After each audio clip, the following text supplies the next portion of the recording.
வணக்கம் friends. UGTRB பிடி அசிஸ்டன்ஸுக்கு hall ticket release பண்ணிட்டாங்க. அதற்கான லிங்க் நான் டிஸ்கிரிப்ஷனில் கொடுக்கேன். கிளிக் பண்ணி டவுன்லோட் பண்ணிக்கோங்க. ரைட்டா ஃப்ரெண்ட்ஸ், நம்ம எதிர்பார்த்த மாதிரியே பார்த்திங்கன்னா எந்தவித சேஞ்சஸும் இல்லாமல், அதாவது போஸ்ட்போன் பண்ணாமல், இந்த மழை காரணமாக எதுவும் ஒத்தி வைக்காமல் கரெக்டாக நடக்கும் அப்படிங்கிற மாதிரி சொல்லி ஹால் டிக்கெட்லாம் ரிலீஸ் பண்ணிட்டாங்க. 7ஆம் தேதி எக்ஸாமினேஷன் நடக்கும், ஞாயிற்றுக்கிழமை, அதாவது ஜனவரி 7. ஸோ அதனால் மறந்துடாமல் போய் அட்டன் பண்ணியிருக்கேன். ஃப்ரெண்ட்ஸ், இது நீங்கள் ரொம்ப நாள் எதிர்பார்த்த ஒரு வேலை வாய்ப்பு. இது நம்ம ஏன் இதை நம்ம சொல்லணும் அப்படின்னு பார்த்தீங்கன்னா, இந்த எக்ஸாம், இந்த பிடி அசிஸ்டன்ஸோட சேலரி பார்த்தீங்கன்னா பிஜிடிஆர்பிக்கும் இதுக்கும் பார்த்தீங்கன்னா ரொம்ப டிஃப்ரென்ஸ்லாம் கிடையாது. கிட்டத்தட்ட பிஜிடிஆர்பி அவங்க பிஜி அசிஸ்டன்ஸ் என்ன வாங்குறாங்களோ அதுக்கு இதுக்கும் பார்த்தீங்கன்னா ஸ்லைட்லி டிஃப்ரென்ஸ் தான் சம்பளம். ஏன்னா நம்ம ஆல்ரெடி நோட்டிஃபிகேஷன் வந்தப்போ அந்த சேலரி டிஃப்ரென்ஸ் நம்ம சொல்லியிருக்கோம். அப்போ நம்மளோட எய்ம் சேலரி தான் அப்படிங்கிற நான் சொல்ல வரல. அந்த வேலையோட முக்கியத்துவம் பாருங்க அப்படின்னு சொல்ல வரேன். தவற விட்டக்கூடாது. ஏன்னா அந்த வாய்ப்பு நம்ம தவற விட்டோம்னு வச்சுக்கோங்களேன், ரொம்ப கஷ்டமான ஒன்று. நீங்கள் நம்ம நிறைய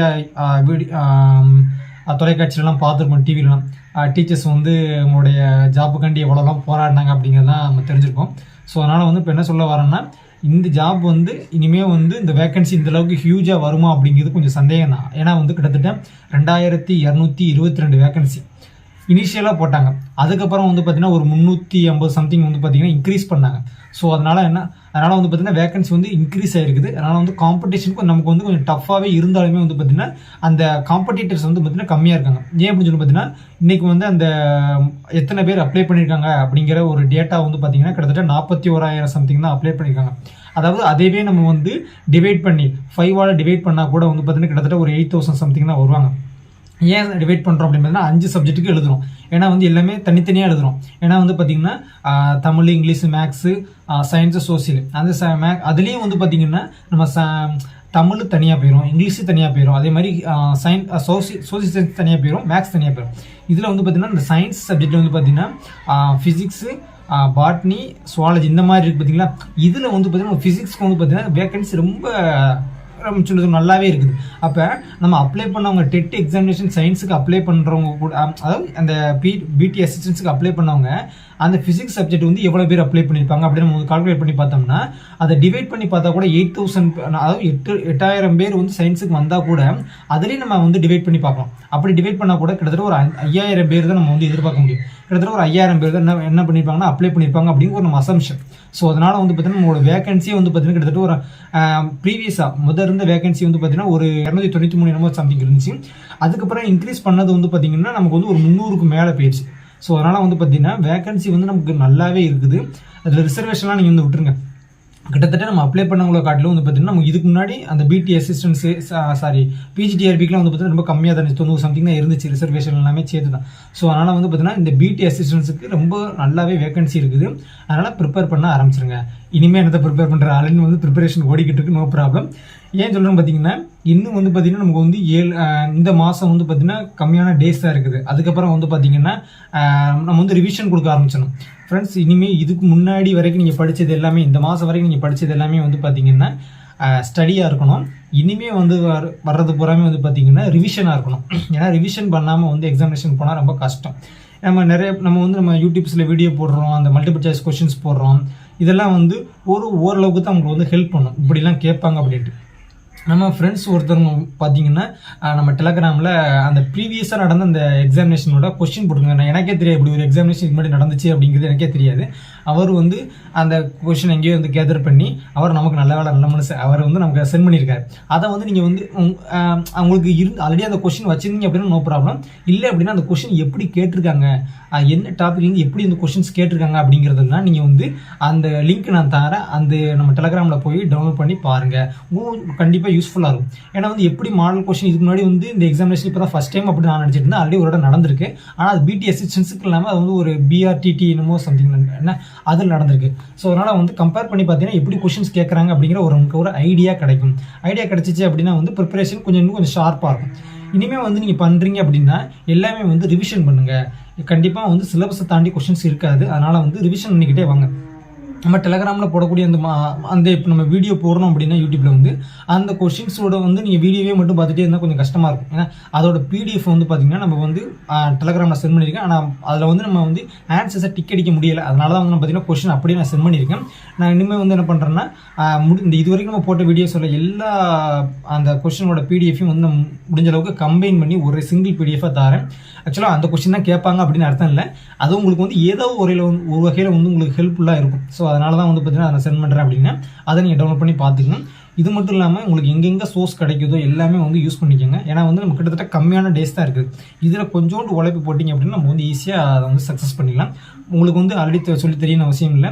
நம்ம ஓடுறது வந்து ஸ்ப்ரிண்ட், அதாவது குறைந்த தூரத்தில் ஓடக்கூடிய ஓட்டம் கிடையாது. நம்ம வந்து நீண்ட நாள் ஓடக்கூடிய, அதாவது மாரத்தான் அப்படின்னு சொல்லுவாங்க. மாரத்தான் அப்படின்னா கடைசி நேரத்தில் ஃபாஸ்ட்டாக ஓடணும். இனிஷியலாக நம்ம எவ்வளோ வேகமாக ஓடுறோம் அப்படிங்கிறது முக்கியம் கிடையாது. லாஸ்ட் மினிட்ஸில் வந்து சும்மா டாப் கியரில் போய்கிட்டு இருக்கோம். ஏன்னா இப்போ வந்து நம்ம லாஸ்ட் அல்டிமேட்லி டெஸ்டினேஷன் கடைசி இடத்துல நின்றுருக்கோம். அதனால் வந்து பார்த்திங்கன்னா எக்ஸாமினேஷனுக்கு முன்னாடி நம்ம வந்து ரிவிஷன் வந்து சும்மா பயங்கர ஃபாஸ்ட்டாக இருக்கும். அதனால் வந்து பார்த்திங்கன்னா முடிஞ்ச அளவுக்கு ரொம்ப ஃபாஸ்ட்டாக வந்து ரிவைஸ் பண்ணிக்கிட்டே வாங்க.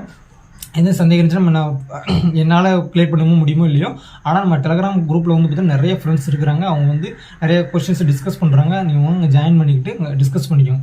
அது மாதிரி நிறைய பிடிஎஃப் புக்ஸ் எல்லாமே அதில் வந்து அது வந்து ஃப்ரீ பிடிஎஃப் நெட்டில் இருந்து தான் நம்ம டவுன்லோட் பண்ணி அங்கே போட்டிருக்கோம். அதை நீங்கள் பார்த்துக்க யூஸ்ஃபுல்லாக இருக்கும். சரியா ஃப்ரெண்ட்ஸ், அதனால் வந்து ப்ரிப்பரேஷன்லாம் பயங்கரமாக பார்த்துங்க. நம்ம பெய்டு டெஸ்ட் சீரீஸ்க்கு வந்து பார்த்திங்கன்னா 24ஆம் தேதி வந்து பார்த்திங்கன்னா ஒரு டெஸ்ட் சீரீஸ் யூனிட் 8 இருக்குது. அப்புறம் வந்து யூனிட் 9 10 சேர்த்து வந்து நான் உங்களுக்கு வந்து கொடுத்துருது. ஏன்னா வந்து நான் ஆல்ரெடி கொஸ்டின் எடுத்து முடிச்சிட்டேன். ஏன்னா இப்போ ஏன் வந்து நம்ம வந்து வீக்லி நம்ம முன்னக்கட்டியே கொடுக்கல அப்படின்னு பார்த்தீங்கன்னா மொத்தமாக வந்து இந்த கொஸ்டின் இப்போ தான் எடுத்தது. ஏன்னா ஆல்ரெடி ஓல்டு டெஸ்ட் சீரீஸ்லாம் வச்சு முடிச்சாச்சு. அதெல்லாம் வந்து கம்ப்ளீட்டாக ஒன்று போல் நான் அனுப்பிட்டோம். பட் இந்த நியூ சீரீஸ்க்கு வந்து பார்த்தீங்கன்னா இப்போ கொஸ்டின் எடுத்து நான் முடிச்சிட்டேன். அதை வந்து இந்த 24 வந்து பார்த்திங்கன்னா அந்த யூனிட் 8 நடக்கட்டும். அதுக்கப்புறம் வந்து பார்த்திங்கன்னா 1ஆம் தேதி இல்லாட்டி நம்ம ஒரு டேட் சொல்லிடுவேன். நான் அந்த பெய்ட் டெஸ்ட் சீரீஸில் ஜாயின் பண்ணியிருக்கவங்களுக்கு நான் ஆல்ரெடி சொல்லிடுவேன்.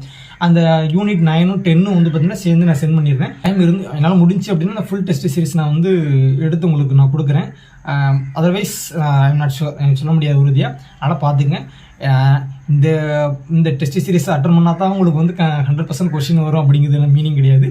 இது வந்து ஒரு சின்ன ஒரு பார்ட் தான். இப்படிலாம் கொஸ்டின் இருக்கலாம் அப்படிங்கிற மாதிரி தான். ஏன்னா வந்து நான் எடுத்துருக்க கொஸ்டின் எல்லாமே பார்த்தீங்கன்னா கம்ப்ளீட்டாக வந்து நம்ம சிலபஸ்க்கு உள்ளே தான் இருக்குது. அதுவும் இல்லாமல் வந்து பார்த்தீங்கன்னா எக்ஸ்டர்னலாக வேறு ஏதாவது சோர்ஸ் அப்படின்னா வேறு ஏதாவது எக்ஸாமினேஷன், வேறு ஸ்டேட்டில் வந்து எக்ஸாமினேஷன் கொஸ்டின்ஸு, அது மாதிரி வந்து ஏதாவது வேறு எக்ஸாமினேஷன், இந்த சயின்டிஃபிகேஷன், இந்த மாதிரி எங்கெங்கெல்லாம் நமக்கு வந்து சிலபஸ்க்குள்ளே கவர் ஆகுதோ அந்த கொஸ்டின்ஸ் எல்லாமே கேதர் பண்ணி எடுத்துருக்கேன்.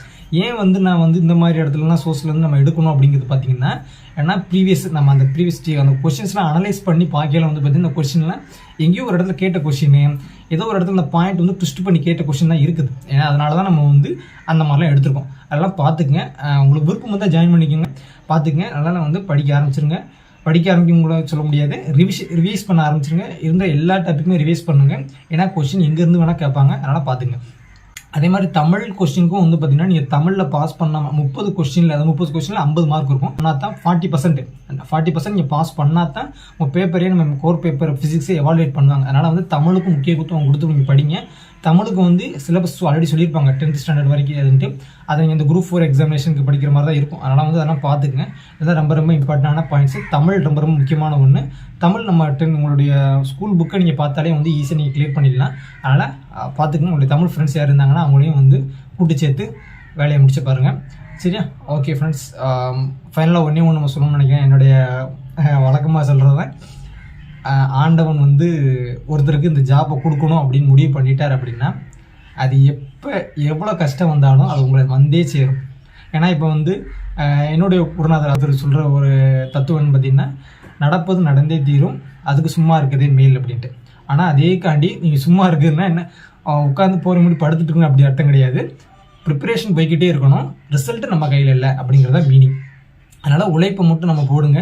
ரிசல்ட் வருது வரல அப்படிங்கிறத நீங்கள் ஒரி பண்ண தேவையில்லை. ஏன்னா ரிசல்ட் எப்படி வேணா இருக்கலாம். ஆனால் உங்களுக்கு வந்து ஒரு சீட்டு ஒதுக்கிடுச்சு அப்படின்னா ஆண்டவன் முடிவு பண்ணிட்டேன் அப்படின்னா உங்களுக்கு கன்ஃபார்மாக வந்து வேலை கிடச்சிடும். உங்களுக்கு இல்லை அப்படின்னா நீங்கள் எவ்வளோ ப்ரிப்பேர் பண்ணாலும் உங்களுக்கு கிடைக்காது. ஸோ அதனால் வந்து கன்ஃபார்மாக எனக்கு ஒரு சீட் இருக்குது அப்படின்னு கடவுள் நம்பிக்கையோடு படிக்க ஆரம்பிங்க. Faith in God, otherwise no problem. அதனால் வந்து சரி போதும், ரொம்ப பெஸ்ட்டாக. இல்லை உங்களுக்கு எதுவும் டவுட்ஸ் இருந்துச்சுன்னா எனக்கு கமெண்ட் பண்ணுங்கள். எல்லா லிங்க் நான் டிஸ்கிரிப்ஷனில் கொடுங்க. ஜஸ்ட் கோ த்ரூ பண்ணிங்க. ரைட்டா? தேங்க்யூ.